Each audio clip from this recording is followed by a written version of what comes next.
नमस्कार, मेरा नाम प्रदीप कृष्ण आत्रे है और हम आज मेथडोलॉजी के दूसरे विषय पे बात करने वाले हैं और ये विषय है सैम्पलिंग का आप कैसे चयन करोगे, या इसको मान के चलिए कि सैम्पल साइज़ कितना होना चाहिए।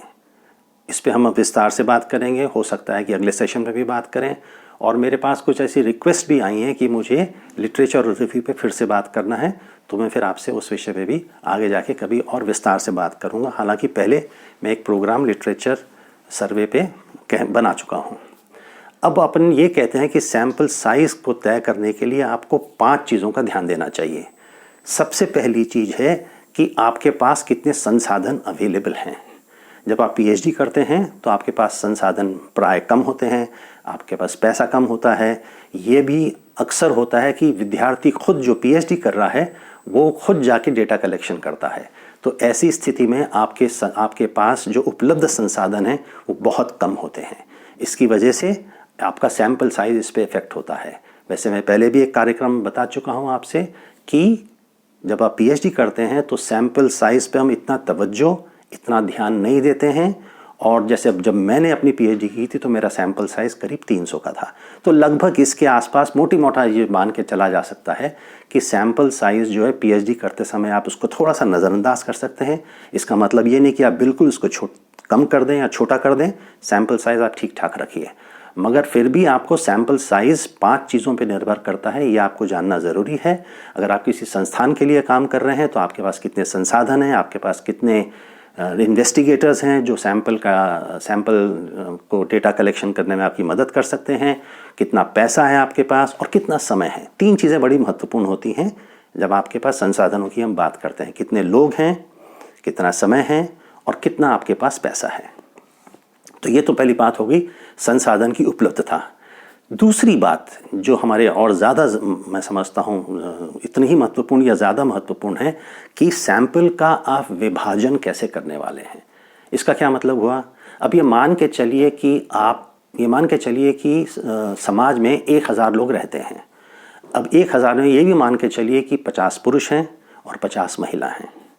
अब उसमें से और उसका विभाजन हो जाएगा, उसमें से सब लोग तो हैं, एडल्ट्स तो नहीं हैं। और ये मान के चलिए कि आप सर्वेक्षण अपना एडल्ट्स के बीच में कर रहे हैं। अब एडल्ट ये हो गया कि जो 18 साल की उम्र है, तो 18 साल की उम्र की जो आपको सैंपल रहेगा वो आपको 500 में से कम हो जाएगा, क्योंकि 50% आप महिला बोल रहे हैं, 50% आप पुरुष बोल रहे हैं। तो आपका जो है सैंपल और थोड़ा कम हो गया।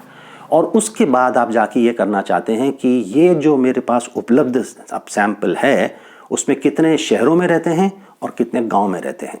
तो आपका सैंपल फिर विभाजित हो गया। आपका मतलब कहने का है कि सैंपल का ब्रेकडाउन सब होना चाहता है। अब अगर आपका उद्देश्य ये है कि मैं अपना सर्वेक्षण ग्रामीण में गांव में रहने वाले लोगों के महिलाओं के साथ करना चाहता हूं, तो आपका सैंपल का साइज जो है थोड़ा बड़ा होना पड़ेगा, क्योंकि आपको एक विशिष्ट वर्ग, एक विशिष्ट जगह, एक विशिष्ट उम्र वालों के साथ आप करने वाले हैं। तो दूसरी महत्वपूर्ण बात यह है कि आप अपनी सैंपल का एनालिसिस जो आगे जाके करने वाले हैं उसको किस स्तर पर जाके उसका विभाजित करने वाले हैं। तो सैंपल में जितने आपके स्तर विभाजन के बढ़ते चले जाएंगे उतना आपका सैंपल को आपको ज़्यादा दायरा बढ़ता चला जाएगा और आपको कोशिश करनी पड़ेगी कि हम ठीक तरह के सैंपल ढूंढ पाएँ। एक और उदाहरण आपको दे देता हूँ। समझिए आप किसी स्वास्थ्य के क्षेत्र में काम कर रहे हैं और आपको गर्भवती महिलाओं से बात करना है। एक गांव में चले जाएंगे जिसकी जनसंख्या समझिए 2000 है, और उसमें समझिए मान लीजिए 1000 के करीब महिलाएं हैं, मगर हर वही महिला तो गर्भवती नहीं होगी, बहुत संख्या कम रहेगी। तो आपको अगर समझिए 300 महिलाएं ढूंढनी है जो गर्भवती हैं, तो आपको कई गाँव में जाना पड़ेगा, जैसे कि आपके पास वो 300 गर्भवती महिलाओं का सैंपल आप ढूंढ पाएँ। तो इसका मतलब हो गया कि अपन सैंपल का विभाजन कैसे करते हैं। तीसरी बात जो फिर इतनी ही महत्वपूर्ण है वो कि आप सैंपल में कितनी हेट्रोजीनिटी है।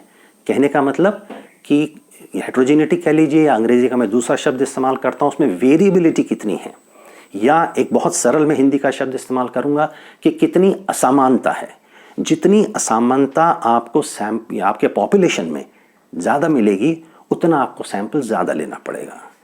अगर असमानता आपको बिल्कुल नहीं मिलेगी उस गुण में जिसका आप सर्वेक्षण कर रहे हैं, तो फिर आपको एक सैंपल से काम चल जाएगा। जैसे मैंने एक पहले कार्यक्रम में उदाहरण दिया है, चावल पका नहीं पका इसको तय करने के लिए, इसका निर्णय लेने के लिए आप सिर्फ 1 या 2 चावल के पीस निकालते हैं, उनको मल के देखते हैं ऐसे ऐसे, और अगर वो बन गया तो पूरा चावल बन गया।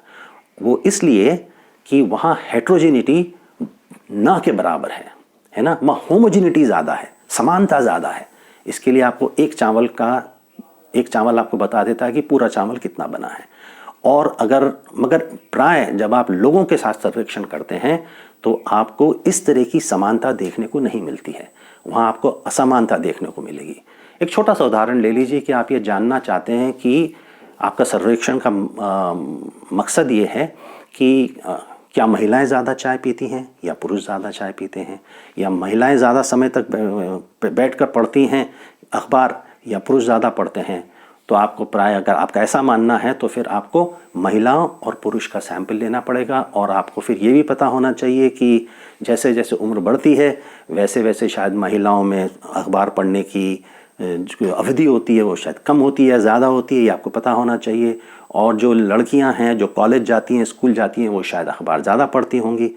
तो फिर इस तरह से आपको सैंपल के अंदर विविधता देखकर यहाँ आप किस गुण का तय कर रहे हैं कि अखबार पढ़ने की अवधि कितनी है। इस गुण पर आपको समाज में आपको असमानता दिखती है तो आपको सैंपल ज़्यादा लेना पड़ेगा। अब हम आगे जाने के बाद जब स्टैटिस्टिक्स पे बात करेंगे तो उसके अंदर एक बात ये निकल कर आती है कि उसका जिसके कहते हैं स्टैंडर्ड डिविएशन कितना है। स्टैंडर्ड डिविएशन एक सूचक होता है जो ये बताता है कि आपके सैंपल में कितनी विविधता है या उसमें कितना अंतर या असमानता है। अगर आपका स्टैंडर्ड डिविएशन छोटा होगा इसका मतलब आपके पॉपुलेशन में विविधता कम है ना। और अगर स्टैंडर्ड डिविएशन आपका बड़ा होगा तो आपको ये पता चलेगा कि आपके सैंपल में ज़्यादा विविधता है या कह लीजिए ज़्यादा असमानता है। और ये सूचक होता है कि आपको अपना सैंपल साइज बढ़ाना पड़ेगा।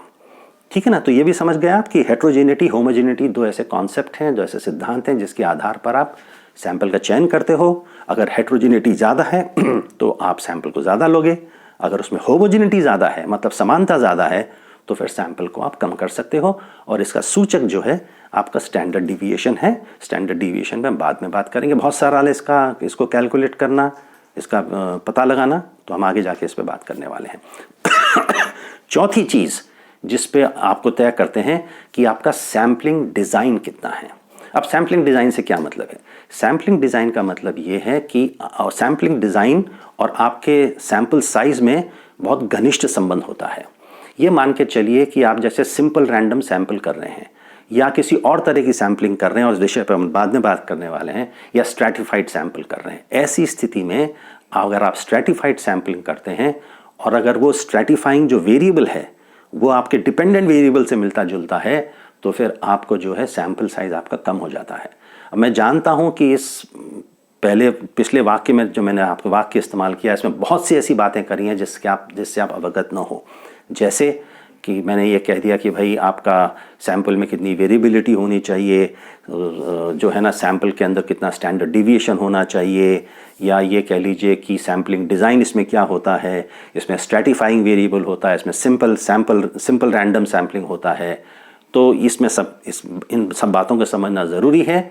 मगर इतना समझने के लिए एक छोटा सा उदाहरण से हम इसको समझने की कोशिश करते हैं कि अगर समझिए एक उदाहरण हमने जो पहले लिया था कि ये मान के चलिए, ऐसा मान लीजिए उदाहरण के लिए कि समझिए पुरुष ज़्यादा चाय पीते हैं और आदमियाँ कम और महिलाएं कम चाय पीती हैं, है ना। तो अब मैं 2 वाक्य कहूँगा और आप ये समझिए कि आपको कौन सा वाक्य आपको ज़्यादा सच्चाई के करीब ले जाता है या आपको सच्चाई बताता है। मैं एक वाक्य ये कहता हूँ कि जो चाय पीने वाला जो पुरुष है वो एक दिन में 1 और 5 कप के बीच में चाय पीता है। दूसरा मेरा वाक्य ये है कि एक पुरुष जो है वो एक दिन में 2 और 4 कप के बीच में चाय पीता है। तो दोनों में कौन सा सच्चाई के करीब है, आपको कौन सी बेहतर अंडरस्टैंडिंग देता है कि कितना पीता है? 2 और 4, क्योंकि 2 और 4 में से 2 कप का डिफरेंस है, अंतर है, और 1 और 5 में 4 का डिफरेंस है ना। तो जैसे जैसे आपका एक और सिद्धांत या कॉन्सेप्ट में इस्तेमाल करने वाला हूँ, जैसे जैसे आपका कॉन्फिडेंस इंटरवल आप एक मेंटेन करके चलते हो, तो अगर उसको जैसे आप जो है ना आपका जो स्टैंडर्ड एरर है, जो आपका जो ये संख्या 1 या 5 या 2 या 4 बताइए, वो जैसे जैसे कम होते चले जाती है वैसे वैसे सैम्पल साइज़ पे भी इसका असर पड़ता है। तो ये चौथी चीज़ हो गई और इसके बारे में हम बाद में आगे जाके विस्तार से बात करेंगे इस कॉन्सेप्ट को समझने के लिए। अगला और आखिरी कॉन्सेप्ट जो है वो है सैम्पल प्रिसिशन का। अब प्रिसिशन को समझने के लिए भी आपको अगले जो मैं कार्यक्रम बनाने वाला हूँ उस पर बातचीत होने वाली है। तो इस बात को मान के चलिए कि इस पे भी डिपेंड करता है कि आप कितना सच्चाई के करीब रहना चाहते हैं, कितना प्रिसाइस, कितना सटीक रहना चाहते हैं अपनी बात को लेकर, और ये तय करता है फिर आपके जो है ना आपने इसको क्या 95% लिया है 90%। मोटा मोटी बात ये है, अब ये काल्पनिक चीज़ है, काल्पनिक थियोरेटिकल बात है ये, कि 100 में से आप कितनी बार सही रहना चाहते हो। अगर 90 बार सही रहना चाहते हो तो 90% आपका कॉन्फिडेंस इंटरवल हो गया, 95 टाइम्स रहना चाहते हो तो आपका 95% कॉन्फिडेंस इंटरवल। जितना आप कॉन्फिडेंट रहना चाहोगे 100 में से, उसका मतलब ये होगा कि आपको लगभग वही नतीजे आपको आगे चल के आने वाले हैं। तो डिज़ायर्ड प्रिसिशन भी समझने के लिए हमको विस्तार से, मैं इस पे बाद में लौट कर आऊँगा अगले सेशन में जब हम सैंपल के बारे में बात करेंगे, और यहाँ अपन इसको रोकते हैं अभी। धन्यवाद।